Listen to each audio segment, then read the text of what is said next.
वन्दमि पाशं शिरिपुर्वन्दमि पत्रं यत्र विहायसि पृगुकुले स्थातुं क्षणं नाक्षमं तत्रास्ते गुणरत्नरोहणगिरि यो देवदेवो महान् चित्रं नात्र करोति कस्य मनसा द्रष्टा पुरे सिरिपुरे सश्रीपार्श्वजिनेश्वरो विजयते दिग्वासिषां शासनम्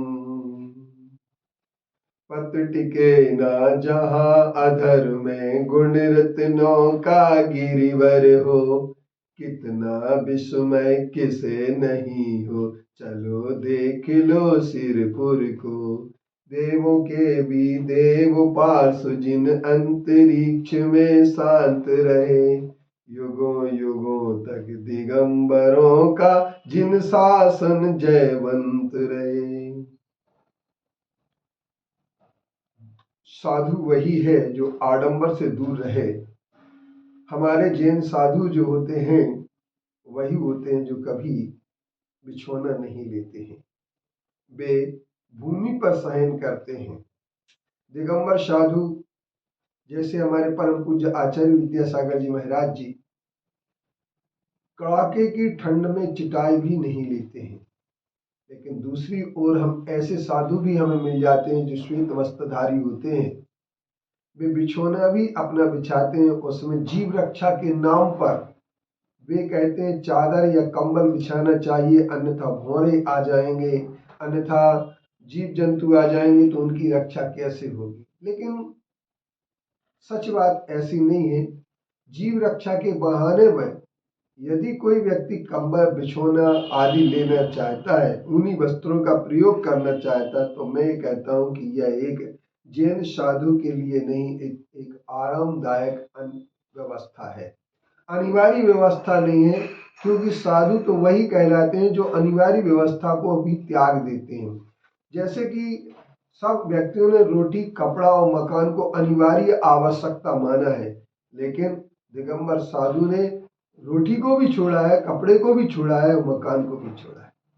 रोटी को आप कहेंगे कहाँ छोड़ा, भोजन तो करते हैं, आहार तो करते हैं, आहार करते हैं लेकिन पात्र में नहीं, पानी पात्र में, काष्ठ पात्र में नहीं लेते वो आहार। क्योंकि वो आहार लेते हैं एक अपने हाथ में जितना आता है उतना ही लेते हैं। रोटी से मोह नहीं है, रोटी भी सचमुच में एक ही बार तो लेते हैं, एक ही बार भोजन लेना। जिनके रोटी, कपड़ा और मकान जो आवश्यकताएं हैं, अनिवार्य आवश्यकताएं, उन अनिवार्य आवश्यकताओं को भी जिन्होंने छोड़ दिया है, जिन्होंने उनका त्याग कर दिया है, ऐसे परम दिगंबर साधुओं को हम चरणों में जितनी बार भी बैठ जाएं उतनी बार ही हमें त्याग की प्रेरणा मिलेगी, त्याग के संस्कार मिलेंगे और उनके माध्यम से हमें जीवन जीने की कला भी मिलेगी। अब रोटी, पानी, जो कुछ भी वो लेते हैं पानी पात्र में लेते हैं, तो प्रश्न लोगों के सामने ये आता है कि उसमें बहुत सारा नीचे गिर जाता है, बह जाता है, ये होता वो होता। ये सारी की सारी बातें कुतर्क की बातें हैं। सच बात तो ये है, अपरिग्रही साधु वह आहार के लिए बैठते भी नहीं है। क्योंकि किसी के घर में बैठ करके भोजन करने का मतलब होता है मन माना, आतिथ्य स्वीकार कर लेना। लेकिन हमारे आचार्य अतिथि तो होते हैं, हमारे साधु दिगंबर साधु अतिथि होते हैं, परंतु वो किसी के घर में बैठ करके आतिथ्य को स्वीकार नहीं करते। इसलिए हम ये कह सकते हैं पात्र को भी नहीं रखते हैं। पानी पात्र का अर्थ होता, क्योंकि एक जगह कहा गया है पानी पात्र पुटाहारस्ते यान्ति परमाम गतिम, वे परम गति को प्राप्त होते हैं जो पानी पात्र में आ लेते हैं। हमारे आचार्य कुंद कुंद की परंपरा से लेकर के आज तक जितने भी साधु हैं भूमि पर शयन करते हैं, वो कुंद कुंद आचार्य की परंपरा के साधु बिछोने, ओढ़ना, मच्छरदानी लगाना, ये सब चीजों से दूर रहते हैं। वे तो भूमि पर शयन करके रात्रि में आराम नहीं, रात्रि में आत्मचिंतन किया करते हैं। और जो आत्मचिंतन करते हैं ऐसे परम पूज्य साधुओं के चरणों में हम नमन करके ये बात कह सकते हैं कि सचमुच में वे साधु ही हमारे परम वंदनीय हैं।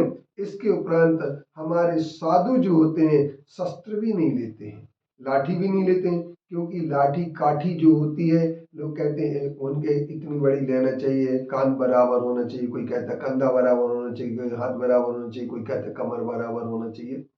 लाठी जब भी होगी, कुत्ता आदि का किसी का भी आक्रमण, कोई पशु आ जाए, पक्षी आ जाए, भोजन उठाने लगे, तो लाठी का प्रयोग निश्चित तौर पर करना पड़ता है, कर लेते हैं। तो ये हिंसा का उपकरण, ये शस्त्र है, ये उपकरण नहीं है।